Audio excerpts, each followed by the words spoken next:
I wanted to finish up Rousseau today.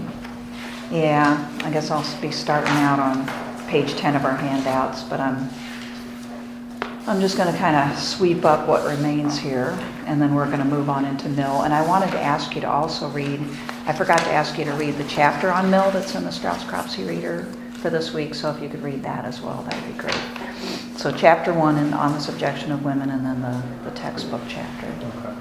Okay, so just a little bit more on Rousseau's view of religion and civil religion to make it clear. I know I kind of glossed over a lot of those Roman institutions that he discusses. Frankly, I've never been able to see exactly what, the message is in those. I think he's tried to be kind of Aristotelian in the sense that he wants to present an ideal, and then he looks at a lot of reality, a lot of different types of governments, and in this historical example. But he's not advocating for people to move to the Republican Roman model necessarily. It's not perfect. It's got problems. It seems like his true ideal is closer to that, the city-state, the Geneva type of model. On religion, just to be clear, Rousseau would say that having one state religion is best. Okay, such would be like the Roman example of their pagan religion, which was sponsored by the state and used by the state for its purposes. Paganism is ideal for reducing conflict, because just because you have some god doesn't mean my god is wrong or doesn't exist, see?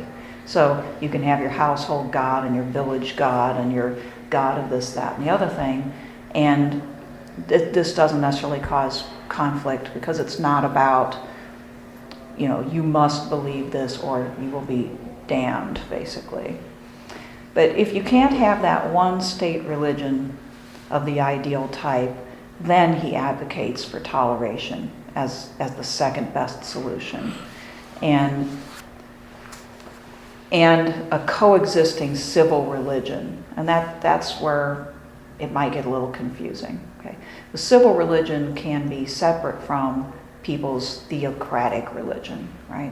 So like in the United States, we do have a sort of civil religion. It's not terribly strong, but we have the patriotism, some connection with God, in our patriotism, in our views of the Constitution and that kind of thing. We have holidays that mix religion with patriotism and so forth.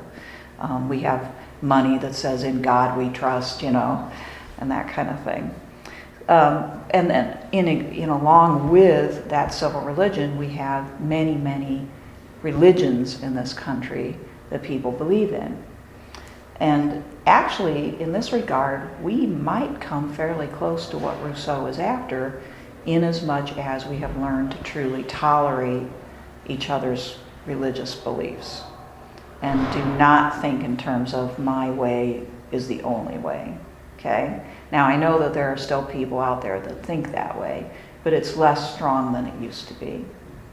So there's many Christian sects and Jewish people and probably even Muslim people who are willing to accept the idea that there's many paths to God. Okay? Do you think he'd like our laws that keep explicit one religion out of the state? So it's we don't have a declared civil religion, but you can say all right, you all need to say the prayer in the morning. Yeah, that's a great question. I think because if we have to go to the second best situation where there are many religions and we establish this civil religion, which is the unifying factor, I don't think he would probably think that would work, because it would be basically an attempt to establish one particular religion as better than the others. Is that in other words, if we have laws that allow the state to sponsor or favor one religion over others, then we are inserting more or less I'm trying to come up with a word, competitive or hostile situation, right? Where the others say, wait a minute, why is that one better? So, but, you know, the American civil religion is very weakly Christian, you know, I mean, it's not overtly deistic or anything like that. It's kind of weakly Christian, but very generically so, and that seems to be acceptable to the majority of people. It's not terribly offensive. But if you tried to say, it's okay, we can pass laws that we will allow, you know, Christian schools, but not other types of religious schools to have federal funded school lunch programs and things like that, I think that you'd get more conflict than anything, and it wouldn't have the effect that Rousseau wants of creating that unity. So basically, if we're in this situation, which Rousseau doesn't think is great, where you have to have all of these religions, then the best thing to do is to have toleration. And toleration includes an intolerance, as you already have pointed out, to anybody who does proclaim that their religion is exclusive and the only way, and that people are going to go to hell if they don't agree. The very last paragraph before the conclusion states this pretty clearly. He says, now that there no longer is and never again can be an exclusive national religion because of the Protestant Reformation, I suppose, tolerance should be shown to all those that tolerate others, so long as their dogmas contain nothing contrary to the duties of a citizen, which would be, you know, the laws, obedience to the laws, and also the civil religion. But whoever dares to stay outside the church, to say outside the church there is no salvation, ought to be expelled from the state. That's pretty stiff, you know. We must get rid of people who say that. Now here we do tolerate people who say that, right? And we've learned to just say, well, if I don't agree with that, that's whatever. You know, let him have his beliefs. About whom is he speaking? He's like atheists? Or? I think he's thinking of Catholics. First of all, you know, Catholics still would have thought that, you know, if you weren't a Catholic and didn't understand the Catholic doctrine, that you weren't really a true Christian. Oh, so not actually people outside the church saying, but if you... Yeah. Okay, sorry, I misunderstood. If the person says outside of my church there is no salvation, that's Catholic and probably some fundamentalist brands of Protestantism. Not from outside. Right, no, yeah, right. That is a funny way to put it. That I kind of stumbled over that. And he basically says that because he's for the toleration and coexistence and all that. Right, so he actually clarifies his intent when he says, unless the state is the church and the prince is the pontiff. So that's ideal. If the state is the church and the prince is its leader, but otherwise you cannot have this proclaimed that outside the church there is no salvation. Such a dogma is good only in a theocratic government. In all other forms of government it is ruinous. The reason why Henry IV is said to have embraced the Roman religion should make every decent man, and above all, any prince who knows how to reason, leave it. And I gave you a handout about Henry IV. So I looked up what caused Henry IV, who was a French king, to convert to Catholicism. And this is from the Franciscan website. I forgot to put the URL, but it's a Franciscan, like this today in Catholic history type of website. And it says in 1593 he converted to Catholicism, and here's what happened. He was raised as a member of the Huguenot or the Calvinist faith in France at a time in which there was much conflict between Catholics and Protestants. Just 6 days after his wedding in Paris in 1572, the St. Bartholomew's Days massacre took place, during which several thousand Protestants who had come to Paris for the wedding were killed. Henry saved his own life by converting to Catholicism, but would return to Protestantism after he escaped Paris in 1576. Okay, so the first time he converted was to save his life in the wake of a mass uprising that killed thousands of Protestants. Not exactly the best reason to convert. Forced to convert through fear of death. So Rousseau is condemning that, that kind of intolerance. That's exactly what it can turn into at its worst. But then, interestingly, it goes on. It says, in 1584, Henry became heir to the French throne. While Henry was given aid by Elizabeth I in his quest to claim the throne from his Catholic opponents, Henry decided that adoption of Catholicism was the best way to gain the support of the French population. Legend purports him claiming, "Paris is well worth a mass." He would proclaim his conversion of the Church of St. Denis. So he converted back again so that he could rule France more comfortably. They call it a flip-flopper today. Yeah, major flip-flopping and very cynical. After his conversion, he was, able to rule the French, who were largely Catholic, and then it says he did not forget his Protestant roots and would later issue the Edict of Nantes, which gives limited toleration to the Huguenots in France. So he didn't, become so hypocritical as to try to persecute them, but still. So his second conversion was based on political expediency. I wonder how the people felt about this. They were fairly happy. Right. I mean, yeah. I mean, somebody could switch that many times, and They might wonder if it was genuine. yeah, But at the same time, just, the fact that the king was a Catholic yeah, satisfied happy them. enough. That's true. It's all about the what he proclaims and appears to the outside world, I guess. Yeah. Would Rousseau be okay with that? Because he kind of has that Machiavellian political use of religion. So he'd be like, well, shouldn't have been so Catholic, but all right. Yeah.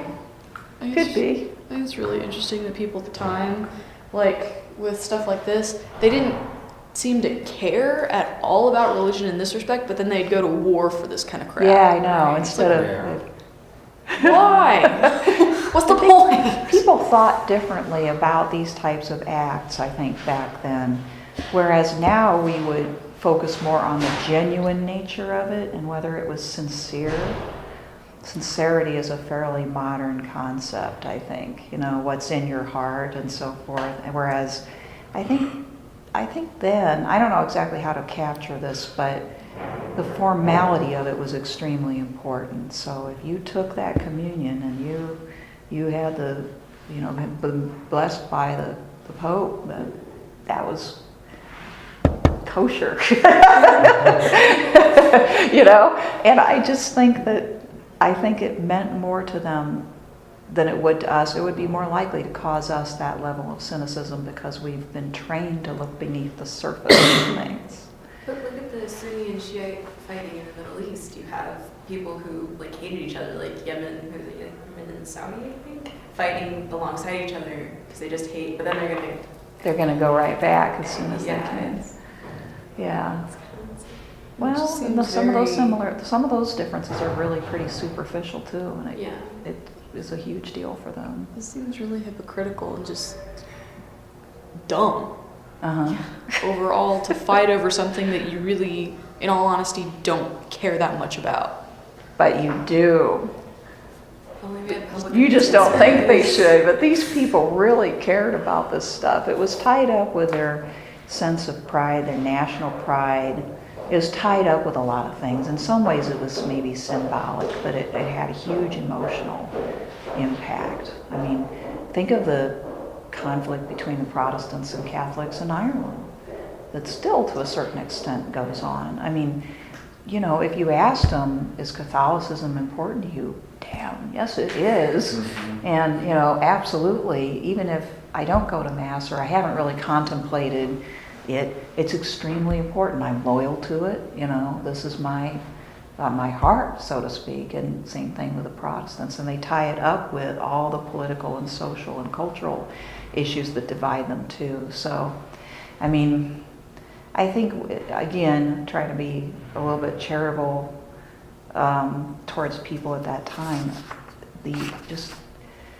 I think we've come quite a bit farther along in this process of toleration to where we can easily say, well, just because that guy takes communion in the Catholic Church doesn't mean that he disapproves of what I do or that I disapprove of what he does. I do something and I think of it a different way, and it's okay. It took a long time for people to get to that point, and it's only at that point when you sort of can look into people's hearts and say, the real standard is, are they sincere about it?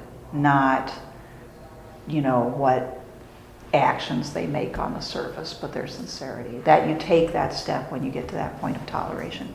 My parents are Presbyterians and I'm a Catholic, and the other day it was my dad's birthday, and my dad was recounting the story of one of our nephews who was a Catholic but became a member of the Vineyard Church, which is kind of a fundamentalist Protestant church. And my nephew had called his 88-year-old grandpa to try to convert him again. He does this periodically. And he was on the phone with him for a half an hour trying to convert him, to tell him that basically that Presbyterianism wasn't Christian enough. So there's an example of, that still happens. And my dad was patient with him and said, but he won't, lie to him. He's kind of a fairly liberal Presbyterian and kind of, I don't think he believes in the Trinity. So, and I think my nephew knows that. Anyway, so then we got into a conversation about, I said, but, rest assured Catholics don't think this way. You're not going to hell, and there's, no big difference between the two, except for in some of our specific beliefs, right? And I mentioned the Eucharist. And I said, we believe that it's the literal body and blood of Christ. And my mom says, but can't you just pray to God and get a connection there? And I said, yes, we do. But this is different.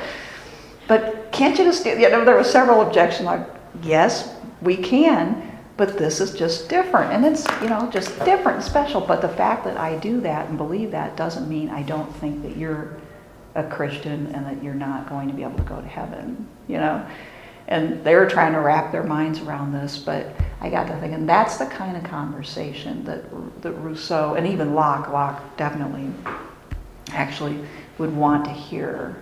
When you get to the point where churches, not just my opinion, but churches are able to say, we have this special thing, but just because you don't have this special thing doesn't mean that we aren't all both on the same path, basically. And we respect you. You don't have to be a Catholic to go to heaven.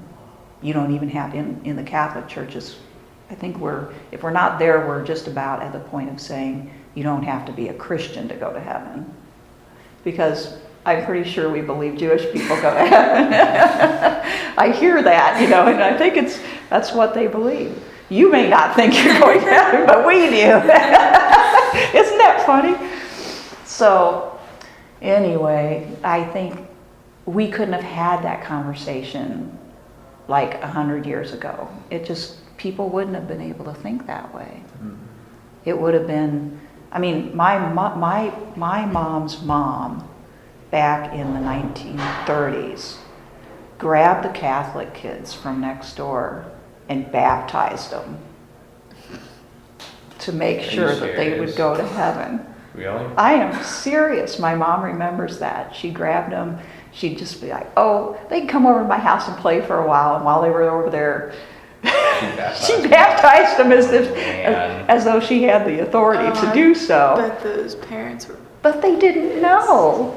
The kids didn't know what the hell was going on. They just got doused with water.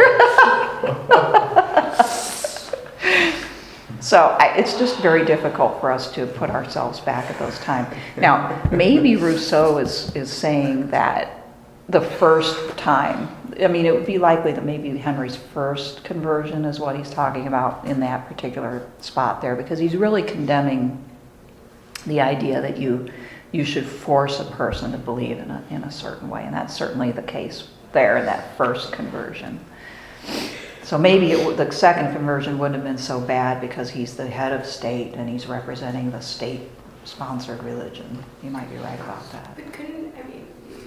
But we're forcing you to be free in that first conversion. Yes. Right? So That's true. You don't want to die, You right? could almost make this a really Hobbesian argument. Like at the same time, kind of the forcing to be free thing, it's like, well, if you had, the facade of a civil religion and then you just all practiced your own thing at home, basically, and we all know that everybody has their own thing, but on the outside, we all have to do this one thing at least. Right. It's kind of, it seems very Hobbesian to me. Yeah, there's a lot of Hobbes there, and the concern for unity and not wanting to see and have differences lead us to conflict. So, yeah. In fact, in some ways, it's stronger than Hobbes, who, because I think Rousseau would really like to get inside people's heads a little bit more than Hobbes. Hobbes would be content with that external behavior, that leads to peace. Whereas Rousseau, through the civil religion, through his preference for one established faith, through the censorship, and the founder and all of that stuff, he creates more or less, or he wants to create a sort of ideological framework in which people live that might condition them to truly, begin to think this way. So yes, maybe Hobbes didn't think that could be done.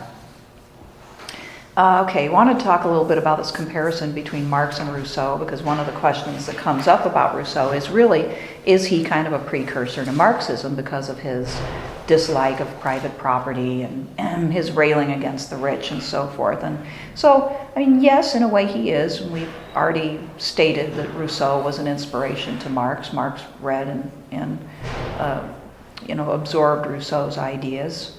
So I'm sure there's an influence there. But there are some big differences between the two that make that influence limited. And one of those differences has to do with religion. That's a fairly big one. For Rousseau, as we see, religion is necessary. It leads to, if not perfection, as much goodness as possible. So you need it, and the state needs to encourage it, okay, through the civil religion. For Marx, as you know, he predicted that religion would cease to exist. And at the very climax of capitalism, when the conflict starts, people will have become so cynical that religion will no longer be of any explanation or comfort in their situation. And then as they move into communism, you won't need religion, because communism, Marx thought, would solve people's problems to make them able to escape poverty, to escape classism and conflict, and so they wouldn't need religion. So communist future would be atheistic. This is how we differed from Hegel too, correct? Yes. That's what I Hegel thought. also didn't So have... is Hegel a lot like Rousseau? Would they have agreed on some fronts? In some ways, that being one, that Hegel is not adverse to religion, and he sees historical process as spiritual. But Rousseau doesn't embrace this idea of an orderly historical process in the same way as Hegel and Marx do. So there's that. But Hegel is big on national unity and pride. So there's some similarity with Hegel. Did you have something, Becca? Well, yeah, because we were just talking about the cynicism, our own cynicism towards, like, people wouldn't actually kill for that. So Rousseau not having that kind of like hindsight, do you think if he could imagine a world where people could be as cynical as we are, that he would get on the bandwagon eventually? Okay. Because, he obviously doesn't have very strong religious beliefs. Mm-hmm. So get on the bandwagon with Marx. With Marx. Oh. At least on the communism thing. If he could see how unimportant religion is becoming, is that what you're saying? No, if he could I guess comprehend the cynicism. So not that it's unimportant, but people, I see. like Marx talks about, people become so cynical, like they'll just disappointed. Mm-hmm. Maybe, Rousseau is not exactly dogmatic in his. He does change his mind, possibly if he could see that. Because he isn't, you're right, he isn't very attached. It's unclear whether Rousseau is attached to any religious faith himself, personally. I mean, in that lecture that we saw last Friday with John Scott, it sounded like maybe Rousseau might be a very scientific type deist, something like that, with the idea of there being a God, a first mover, something like that, that you could prove, everything else being unprovable. If so, I mean, would he cling to that? There's actually quite a big chasm between that and atheism. So, I don't know. But there wasn't really like room for like outward atheism like Marx describes. So it's understandable to be hard to picture. True. But when you picture it, like in Marx's time. Mm-hmm. Okay. Yeah, it's imaginable. Mm-hmm. So, I don't know. I don't know if Rousseau, I mean, and did it work? I mean, in hindsight, it didn't work. So there's another factor. People, I mean, if anything, history kind of proved Rousseau's point that people need some sort of faith because it just kept coming back. It never disappeared. But then we never had a communist revolution, the likes of which Marx predicted. So if we had a world in which people truly were equal, had what they wanted, did not live with scarcity or the worries that come with it, would religion sort of die off because of people's satisfaction? Can't know. All we know is it didn't die off in actual communist regimes, but then people really, really needed something to believe in. And that's why it came right back after the collapse of communism. Okay, so there's that. Also, Rousseau differs from Marx on this idea of whether the historical process is accidental or purposeful. For Rousseau, as we've seen, it's depicted as accidental. It happens as natural disasters occur and as people sort of almost bump into each other. It's also depicted as tragic because every step of the way unintended bad consequences happen that seem to trap human beings into a situation that makes them unhappy.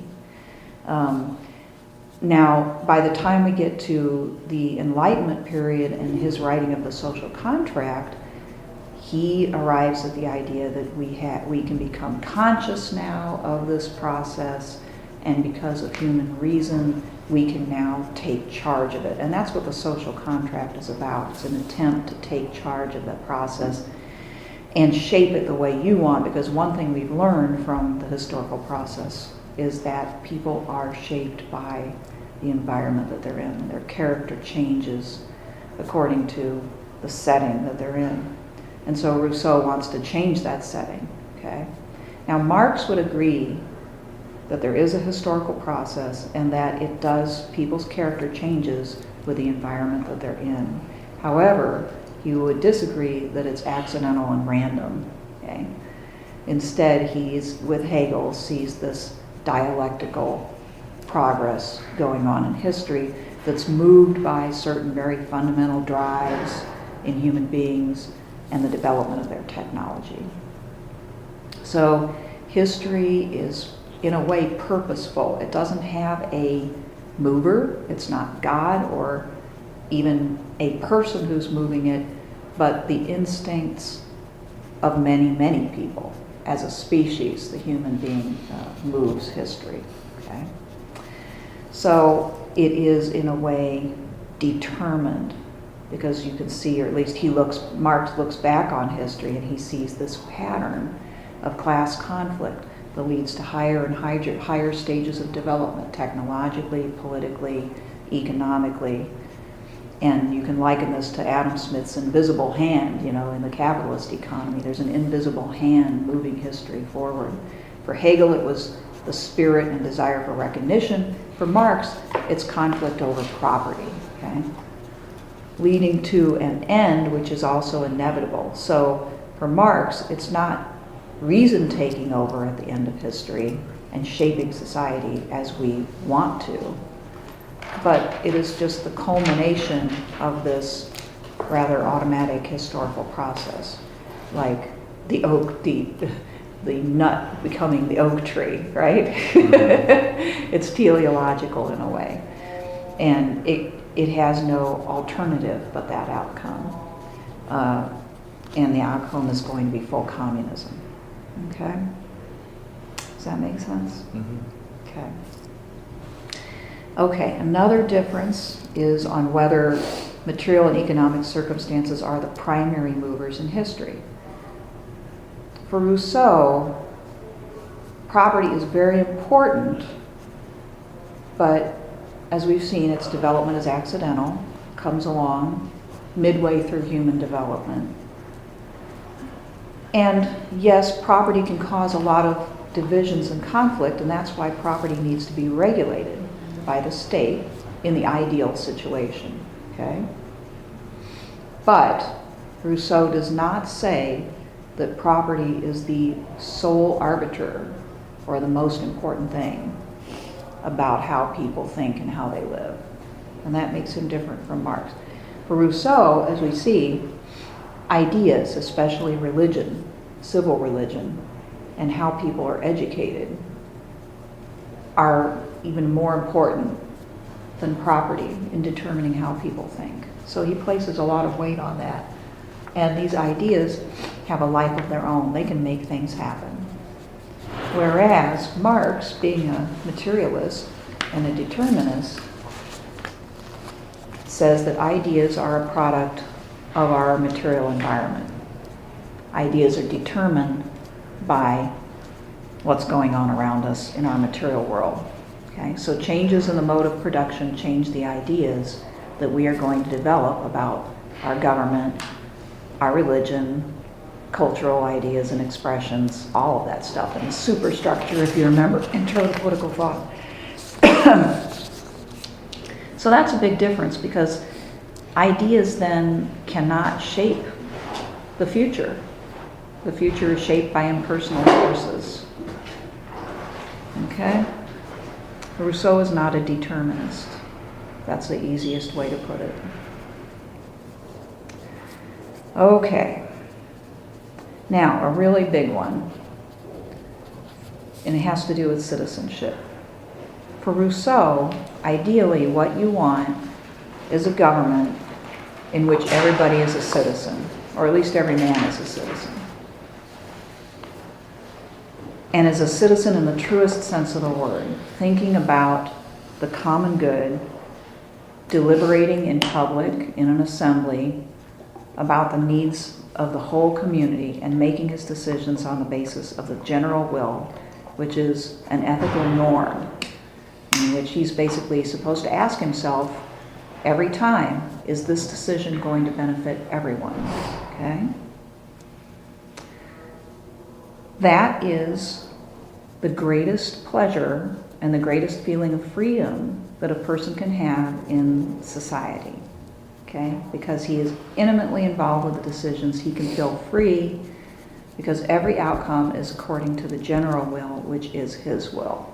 Okay, now I know that's ideally, because in practice, as Rousseau admits, a lot of times people don't feel like they're in total sync with the majority of people in a community. Okay? But the closer that you can get to being that kind of citizen and having a community that promotes that kind of citizenship, the happier people will be. Okay? Well, for Marx, citizenship is not even on the radar screen. Okay? Because in communism, we will not have a public space, we will not have political deliberation, we will have no need to constantly force ourselves to think about the common good. We will be living the common good. People's minds will have changed so fundamentally that it will literally not occur to them to have a separate interest from the common interest. Okay? So there's a big difference there. For Rousseau, he acknowledges this takes effort, just like it's to be a good Christian or Jew, you have to actually try to follow the 10 Commandments, right? Mm-hmm. And it's not easy, and you have to do it every day. Rousseau's way of thinking about the general will is closer to that way. Marx's way is you are so transformed by your environment that you want to. There's no struggle here, okay? But isn't that kind of similar though? Because doesn't Rousseau think that people should naturally cooperate as well? But they won't ever, I mean, you don't have that But degree of change. so are you saying that Marx's is just, it's more natural? It's more. Okay. Yeah, it's Okay. more. For Rousseau, it's got to feel natural. It should feel as natural as it can. But as long as you have to have a civil religion and all of these backstops to sort of encourage people to think this way, it's an effort. It's not as natural as what Marx is thinking. When Marx says, human beings will change in their very nature when they are surrounded by a communistic environment, when there is no private property, when they work together collectively, when they're educated in the public schools and so forth. And then you won't need a government. Look, Rousseau still needs people to assemble and to deliberate. Marx does not. I mean, the most that's going to happen in Marx's vision is people go to the factory or the farm and they get together in a committee and talk about, let's see, what should we do today, or what is the best way to get this job done? But there's no public assembly, there's no government in that sense of law and law enforcement in the ideal communist world. It's all groups of people managing their assets, basically, in common. Which makes me laugh. On the scale of Hobbes to Marx, how much do you get inside someone's head? For Marx, it's way, way inside people's head, as in, and this was a big difference between the Marxist vision and actual communist systems. There was no need for ideological propaganda in Marx's view. It just, would happen just in the same way that we are capitalists now, because we live in a capitalist environment. It's very difficult for us to think outside the capitalist box, We think in terms of self-interest, individualism. Our mind leaps to how is this going to affect me and my bottom line and things like that, and my rights and so forth. And this is conditioning and we don't think, unless we're in class like this where we're kind of forced to, we don't think, am I wrong about this? Is this going too far, with self-interest? Is there something better than that? They don't ask those questions. So that we're steeped in becomes who we are, and that's what Marx counts on for communism. Okay? So there's a difference there in that Marx does not discuss citizenship, because citizenship involves deliberation about how society will live, and we've already concluded that. Okay? Okay, and finally, for Rousseau, because he shows his doubts about his own ideal city, it's clear that Rousseau would agree with Plato, Aristotle, and a lot of other political philosophers, St. Augustine, Thomas Aquinas, a whole tradition that says that governments decline and change, that you can't obtain the best hardly ever and not for very long. It's good to strive for it, but to have it is a little bit of a pipe dream.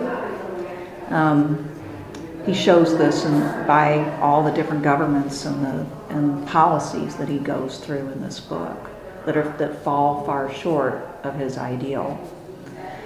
For Marx, once we hit communism, it's the end of history. There's no going back because there's nothing more optimal for the human species. Okay? So he didn't anticipate any change occurring. That's why you don't need a government, a formal government with laws being passed and politics taking place. Yeah, he's very... he just makes me laugh. For Marx, it seems like for a system like this to work, you'd have to develop the human brain in such a way that we no longer had emotions, we no longer made mistakes, we no longer basically had what I guess today we would consider human traits, because I mean it's Yeah. To human is air, or to err is human or whatever. Right. So like So you think we'd become robots if we lived in a Marxist system? almost, yeah. Mhm. It just seems like for it to work anyways, it seems Because like it you'd would almost be- have to. So many questions would just be off the table, that you wouldn't have any worries, cares. Is that kind of where we're going? Or we'd have to reduce our population size to a Geneva-sized state, such that Yeah, you know, like the yeah. Mm-hmm. I mean, just Well, there's folks that say if we actually managed to solve all of our problems and didn't have any large problems left to solve, that we would run into this static situation of complete boredom. like we'd And- create problems. There'd be Yeah. drinking problems, Yeah. definitely drinking and drug problems, and suicide rate and things But like we'll never that. figure out all of our problems. Well, so. Isn't it funny to think Look of at the problems happiest as places good? on Earth. What was that? Look at the happiest places on earth, Sweden and Finland. Yeah, and the high suicide rates. Yeah. Yeah, not good. Maybe because in order to feel like your life has purpose, you have to be confronting something. You have to have some sort of challenge. And they've even figured out how to outsmart death itself. Yeah, Hegel was a big believer in this. So Hegel is Marx's opponent here. Hegel said that human beings are human because of their desire for recognition and the conflict that it causes, and that they feel their humanity the most when they're in that conflict. So he's one of those bad guys who actually finds some value in warfare, which was a common idea back in the Middle Ages, of course, where, warfare was considered a way of proving yourself and finding out who you were, basically. And going beyond yourself. But with modern warfare, it became really almost gross to look at war that way, difficult. And Hegel was one of the last philosophers to say it. And he could see in his own time, in the 19th century, war was becoming very deadly. But still, he said it, primarily because without conflict, without something worth dying for, he wondered if people wouldn't lose their humanity. So he struggled with this idea of the end of history himself. He did theorize that we were moving in the direction of an ultimate solution to the human problem of conflict, but he struggled with it, and he wondered what would happen. And you all probably familiar with Francis Fukuyama, right? He wrote a book, End of History and the Last Man. He has a whole chapter on that. What do we do at the end of history? Will we be satisfied with, getting together with others to try to figure out how to make the Big Mac cost less and taste better? All right. Well, when we come back next time, we'll move on to Mill.